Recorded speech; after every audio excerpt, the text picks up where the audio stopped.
其实我后来回过头看，以我本人去看医务室，我觉得它很像是一个健身房，每一个人在里面都是一个有标准模式的方式去训练技术。那这其实就是跟健身啊之类的还蛮像的。大家为了达到某一个状况的要求，然后去做一个有系统下面的训练。那健身房可能是帮助自己，但我觉得医务室是它能够帮助人。还有你们几个，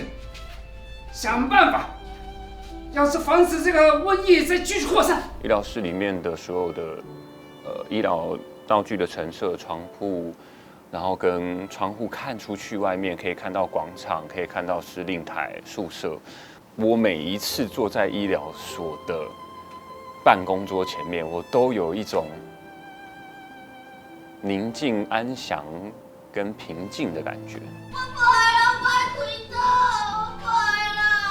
医务室那是1950年代，所以其实那时候物质条件非常的差。医护室它成立也分成几个阶段啦，在最早期的时候，其实非常阳春的时候，它可能设备都没有，可以动的手术也相当有限。到后期，它开始有比较多的改革，然后也让绿岛当地的居民其实是可以到新生训导处来看病的。所以它也某种程度上促进了绿岛新生跟岛民之间的交流。啊，其他这情形叫队长啦，必须要马上回岛，把灯塞倒回去，伊才完全好。那个时候绿岛的人生病，必须要从绿岛坐到台东去看病，但是因为那一群人犯来之后，他们就直接在里面盖了医务所，就直接在里面帮绿岛居民看病。令我感动的就是，他们并没有打算要自生自灭，他们反而就是觉得我们就是一个生命共同体。我们应该为了求生存，大家一起努力，一起生活下来。你从好几次的手术之后，你会开始信任这些原本好像是你要管的犯人，但是慢慢你会相信这些医生，他不会背后捅你一刀。就是我们大家是真的想要一起让这个医护室变好。